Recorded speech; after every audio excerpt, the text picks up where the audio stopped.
Michelle Olson. September 16th at 3:32 p.m. Mr. Sharif Elamala, CO, Butte County Superior Court. Urgent appeal for transparency and accountability in Butte County Superior Court. I am writing to bring to your attention some deeply concerning issues that have risen within the Butte County Superior Court, specifically at the North Butte County Courthouse. While I have the utmost respect for the judicial system and its commitment to justice, I have been witness to a disturbing lack of transparency, potential corruption, and misconduct that is resulting in unfair and biased outcomes for many families. These issues, if left unaddressed, may lead to serious and tragic consequences for those involved, and it is with this in mind that I feel compelled to reach out to you. I understand that overseeing a court system as extensive as Butte County Superior Court is a complex and demanding responsibility. However, it is essential that we hold our judicial institutions to the highest standards of integrity, transparency, and fairness. My purpose in writing to you today is to respectfully request your assistance in rectifying what I believe to be serious errors and injustices within the court system. I, along with many others, have been deeply affected by the court's actions and decisions. I have experienced a profound lack of transparency, questionable conduct, and outcomes that appear to be biased and unjust. These issues have had far-reaching consequences for my family and me, and I fear that they are indicative of broader problems within the system. Before resorting to seeking media and public attention on this matter, I sincerely hope that you can intervene and address these concerns. My ultimate goal is to see that the court's errors are corrected, the wrongs are righted, and my children are rightfully returned to me. I believe that your leadership and commitment to justice can help ensure that the Butte County Superior Court operates with the utmost integrity and serves the best interests of all individuals who seek justice within its walls. I kindly request the opportunity to discuss this matter further with you or any representative you may designate. Your attention to these issues is greatly appreciated, and I have faith that, with your assistance, we can work towards a fair and just resolution. I am writing to formally lodge a complaint regarding a matter of grave concern related to the proceedings that have taken place in the North Butte County Courthouse. Specifically, my complaint pertains to the conduct of former court investigator Julio Quinones and numerous others who were involved in the probate guardianship cases of my minor children, Ivy Quinn Olson and Lila Mae Olson. Under case numbers 20 Puerto Rico, 00238 and 20 Puerto Rico, 00239, presided over by Honorable Judge Keithley in Division 11. I affirm that all information I share here is based on my first-hand knowledge, and where necessary, I have provided sources of belief, all under penalty of perjury. Claire Keithley is fully apprised of the details I am disclosing. To provide context for the issues I have encountered, I'd like to introduce you to my children and share some key details. My name is Michelle Nicole Olson, and I am a 31-year-old resident of Del Norte County, California. I am also the proud mother of two incredible little girls who bring joy to my life. Their names and some important details are as follows. 1. Ivy Quinn Olson is my 9-year-old daughter, born on March 23, 2014, in Yavapai County, Arizona, to Michelle Olson and Joshua Ludwig. The case number associated with her is 20 Puerto Rico, 00238. 2. Lila Mae Olson is my 6-year-old daughter, born on April 3, 2017, in Del Norte County, California, to Michelle Olson and David Green. Her case number is 20 Puerto Rico, 00239. Christine Marie Olson is my half-sister, and she currently serves as the guardian for my two children. She is married to her sixth husband, Adam Dale Lower. Christine has her own adult children, Brandlin, Christopher, from a previous marriage to James Dorman, where she had lost custody for being an unfit parent and parentally abducting her children. After Mr. Dorman had gained custody of the two children and permission to move them to Germany. I want to provide you with this detailed background to help you understand the context of the issues I've been facing with the Butte County Superior Court, even though it's quite lengthy and might not be of interest to everyone. However, it's essential for you to grasp the situation and the unfairness I've experienced at the hands of Honorable Keithley and numerous other involved court officials. Joshua Ludwig is Ivy Quinn's biological father, but he was absent from her life for the first 3 years due to his incarceration. He never made genuine efforts to establish a relationship with her, and it seems his interest only emerged when Christine Olson sought guardianship. He has a significant criminal history, including charges related to sex with a minor, distributing alcohol to a minor, theft, and dangerous drugs, which Keithley, again, is very much aware of this. I strongly oppose. David Green, the father of Lila Mae, was a part of our lives for 5 years and was like a father to Ivy. However, our relationship eventually deteriorated, and I started seeing someone else very briefly named Thornley. Thornley's arrest and his walk away from incarceration had caused a lot of stress and harassment from police officials as well as locals, leading to David Green to panic and abducting both children and triggering an Amber Alert. I later regained possession of my children from Elko and VCPS, where they found no evidence of my being unfit as a parent, immediately releasing my children back into my care. I sought assistance from my sister, Christine, with the understanding that it would be a temporary arrangement to provide a safe haven for my children away from a tumultuous environment I deemed potentially harmful. During this time, I approached Christine and requested to stay with her temporarily, but she declined my request, accepting the girls while assuring me of caregiver authorization. We mutually agreed on no court involvement and a maximum of 6 months for her guardianship. The return date was set for January 28, 2021, unless I requested their return sooner. However, Christine later broke this agreement by cutting off all contact with me and my children on January 27, 2021, through a letter, revealing her deceitful intentions just 1 day before the agreed date for the return of my children. There was a signed and notarized agreement known as the Durable Health Care Power of Attorney and Short-Term Guardianship of Minor Children, executed on June 29, 2020, in Del Norte County. Later, it was discovered that Christine had signed this agreement in green ink, which, when scanned or printed in monochrome, appeared as if there was no signature at all. This deliberate act further fueled suspicions about her intentions. Throughout this period, I maintained frequent contact with Christine, her husband, and my two children, often speaking to them weekly. Despite having proof of this communication, Honorable Claire Keithley consistently claimed otherwise, insisting that I had no contact with my children and had consented to the guardianship. In August 2020, Christine informed me that David Green had been released from custody, leading her to fear he might take the girls again. She emphasized the need for court involvement for abduction prevention, sending me $100 to overnight ship a signature for this purpose. Later, it was revealed that Christine had manipulated this situation, using my signature for different purposes and forging it to her advantage. I only discovered the extent of what was happening in November 2020, just before a crucial hearing related to guardianship contesting by David Green and the date Christine obtained her legal guardianship role. During the hearing, I contested the guardianship and the forged signature. However, Han Keithley dismissed my objections, stating it was too late and barely providing any information about the proceedings. This agreement was never intended to involve the court. However, unbeknownst to me, Christine covertly pursued legal guardianship, obtaining it without my knowledge and resorting to forgery of my signature on the consent and waiver of notice form, GC 211, as well our shared father Michael Olson's signature. Christine Marie Olson petitioned for her role as guardian of my 2 children under a veil of secrecy. This petition took place without allowing me to be served despite her full awareness of my whereabouts and our frequent communication. However, she presented a distorted version of events to the court, falsely claiming that I had abandoned my children in her care to run off with a fugitive ex-boyfriend wanted for serious crimes like armed robbery and murder. This couldn't be further from the truth. Judge Claire Keithley has presided over the guardianship cases concerning my minor children, Ivy Quinn Olson, 20 Puerto Rico, 00238, and Lila Mae Olson, 20 Puerto Rico, 00239, since approximately July 30, 2020. It was on this date that Christine Marie Olson instigated the guardianship proceedings, all of which occurred without my awareness. This early initiation afforded her the opportunity to besmirch my reputation with unfounded allegations that Han Keithley accepted without proper substantiation. I only became aware of the proceedings and my sister's intentions on November 28, 2020, a mere 2 days prior to the hearing that ultimately granted her legal guardianship of my children. Given this significant lead time, she had ample opportunity to cast doubt on my character with baseless accusations that Han Keithley accepted without corroborating evidence. When I physically appeared in court on November 30, 2020, I sought to contest the guardianship and inform the judge that my signature had been forged. Regrettably, Han Keithley dismissed my objections, and the hearing proceeded without addressing the critical matter of the forged signatures. Furthermore, Keithley permitted the proceedings to advance without affording me, the defendant and mother of both children, an opportunity to clarify or confirm my signature on the GC 211 form. This resulted in an unjust severance of the profound mother-child bond I had cultivated with my 2 children. Keithley never gave me the opportunity for explanation and proceeded to grant legal guardianship to Christine Olson, who initiated the process secretively and giving to the man who had previously abducted the children, more rights than I, their biological mother, who truly did nothing wrong. Han Keithley granted this man telephonic calls with both children, permission to work with Ivy Quinn's therapist team, and reunification hope, although not recognized in probate guardianship-only family. In contrast, I, the mother, was allowed only 1 telephonic call per week, with physical visits entirely at the guardian's discretion. Christine would then be cutting off all communication between the children and as well as David Green 1 month following. Later, Joshua Ludwig, who had no prior relationship with Ivy and had a lengthy criminal history, was granted extensive visitation rights, although not named part of the proceedings. And I have been ghosted, disrespected, and ignored ever since.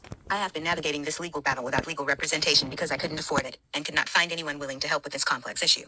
With concerns of repercussions due to the government involvement, and I entered these proceedings 1144 days ago, as of today's date, completely unaware of the legal system and its process. Han Keithley has not provided explanations or assistance, leaving me to rely on the unhelpful self-help services. Many people, including lawyers, believe that Claire Keithley is biased and treats me differently as a self-represented individual. She seems unwilling to admit her mistakes and fears potential consequences. I have concerns about possible misconduct and have received a human trafficking pamphlet from a court employee after mentioning an investigation into Julio Quinones, a former court investigator. More recently, on September 15, 2022, I requested a termination of guardianship in my case, which had been postponed multiple times, APX 10 times now, before seemingly being forgotten about entirely. This request marked my second attempt, with a year between the 2 requests.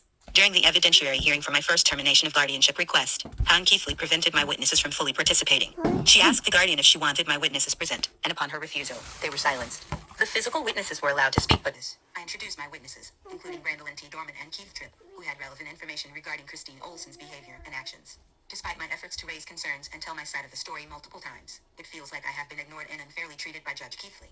Many people, including lawyers and witnesses on the telephonic calls, have observed her biased treatment towards me, as she seems to favor to bully self-represented individuals like myself.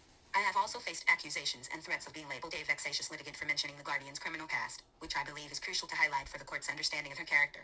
I believe Keithley did this in an attempt to silence me, as a litigant. My rights as a mother have been continually infringed upon, and my attempts to seek justice and protect my children have been thwarted. Recently, during a hearing on September 15, 2022, I requested the termination of guardianship for the second time, with a year between the 2 requests. However, this request, along with my previous ones, has been repeatedly delayed. Furthermore, I now face the additional threat of termination of my parental rights for adoption. I firmly believe that Judge Claire Keithley has shown bias and prejudice against me, making it impossible for her to be impartial in my case. Her decisions and actions have consistently favored the guardian, and I have been denied my right to a fair defense. My daughters are suffering, they have been abducted, and I fear for their safety and well-being under the current circumstances. I have also requested a new judge from outside Judge Keithley's influence, but this request has been rejected twice. I believe that my case has been fraught with misconduct and injustice, and I am determined to seek a fair resolution for the sake of my children and my family. Over time, Christine systematically severed contact between my children and various family members, including my mother, my son, and others. I have now been unable to see or speak to my children for 3 years, and this injustice continues. I have raised concerns about potential child abuse, presenting evidence such as photos and videos showing my eldest child, IV, with injuries and a deteriorating physical condition. However, these concerns have been consistently ignored, and Hon Keithley wrongly claims that they have been entertained by the court. During one of the court hearings, I have repeatedly raised concerns about potential child abuse. Everyone ignored me. This letter is also including my complaint against former court investigator Julio Quinones. Julio Quinones' California probate guardianship cases of minor children pursuant to 1516.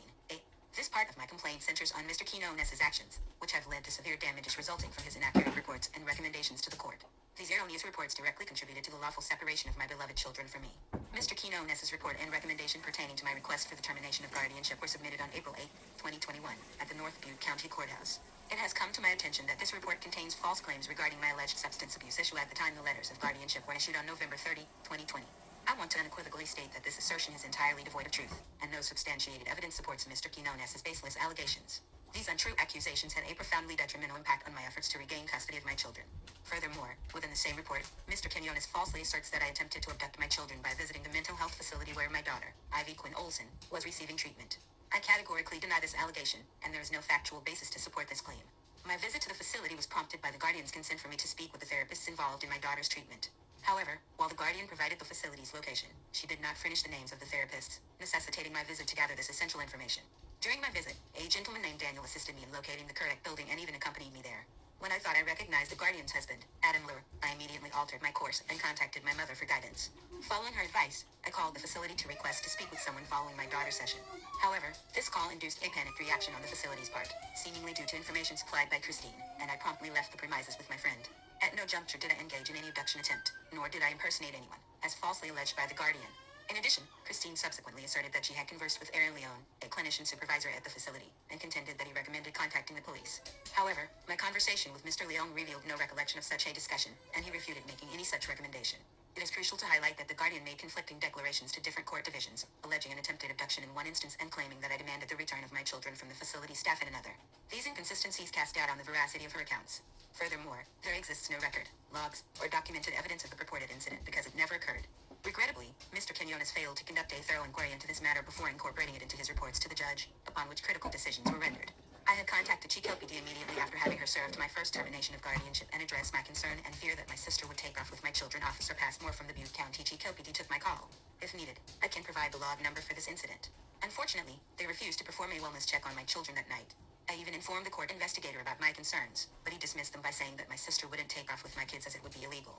The county clerk seemed unsure of how to handle the situation, and both the judge and the child advocate ignored my pleas for assistance. A result to hide this was my sister selling her home on Esplanade 3156 Esplanade number 236 and fleeing with my children to just 2 short days before for an evidentiary hearing for termination of guardianship the first time around. In fact, the child advocate had never spoken to me except for after the hearing, when the judge ordered her to review all the information I had provided. She did not fulfill his task properly. Instead, she accused me of being on medication, took a single piece of paperwork that showed my sister's arrest, which she had lied about to the court investigator, and left me in distress on the floor. She then falsely informed the judge that she had reviewed all my materials, when, in reality, she had merely returned my binders to me without giving them due attention. Additionally, she ignored a Google slide presentation with over 400 pages of critical evidence, including a disturbing video of my daughter displaying fear and signs of abuse and malnutrition, along with bruising under her eye. There are more concerning aspects to this situation, such as my sister having multiple social security numbers and kidnapping her own 2 children when her ex-husband gained custody, resulting in multiple warrants for her arrest. I have documented evidence of this from Ventura County, provided by her own daughter, Brandolyn, who also sent messages describing how her mother used to abuse them and was on the run from the police. One message, dated December 14 to 15, 2020, mentioned how her mother would lock them in a room for hours without access to food, water, or a restroom, leaving them unattended. Another message from my sister, dated January 27, 2021, 1 month after her daughter's message, falsely accused me of similar actions against my own children, putting me in her place in the past. According to my sister's current boyfriend's ex-wife, Heather, my sister and her boyfriend attempted to take 2 out of 4 of Heather's children, using COVID as an excuse, just before picking up my 2 children. Throughout this ordeal, I have had a witness with me almost continuously. I filed a complaint and had the court investigator placed under investigation. An anonymous sender noticed my email and alerted 2 more investigators. I can provide you with the Google slide presentation that contains extensive evidence. I have made numerous attempts to reach out for help, but I'm unsure whom I should contact or report these issues to. I have been searching tirelessly, and it seems that no one can provide me with assistance. These documents are all included in the Google slide. Thank you for your time. I apologize for the delay in responding. I had to travel to Butte County, as I am not a resident, to seek help and address this issue by confronting everyone involved. Additionally, my mother contacted the therapist team at Butte County Behavioral Health and spoke with Aaron Leon regarding a false DVRO domestic violence restraining order against me, in which my sister claimed that I had attempted to abduct my children. She made this claim both in probate court and family court. However, Mr. Leon informed my mother that there was no record of such an event occurring. I recently discovered that my sister, Christine, stated in her declaration that Mr. Leon told her I was demanding my children back. I have two witnesses who can confirm that I did not make any such demand. In light of these egregious errors and baseless accusations, I earnestly beseech this honorable court to take decisive measures against Julio Quinones. These unfounded claims have inflicted unwarranted harm upon me, my children, and our family, exacerbating the precarious nature of my parental rights. And though I had lodged several complaints against Imar Quinones, he was placed under an investigation in which I was never informed of the outcome, properly. I discovered after a 3-month investigation he had subsequently retired immediately after and was informed that the only other court investigator in the NBCCH happened to retire as well. Learned from the administration as well as a court clerk, who had handed me a human trafficking pamphlet immediately after I told her after Julio's misconduct and her informing me of his sudden departure. I respectfully request a comprehensive review of my case and the prompt reunification of my children with me, ensuring that the rights and well-being are given the utmost priority. Thank you for your time and consideration.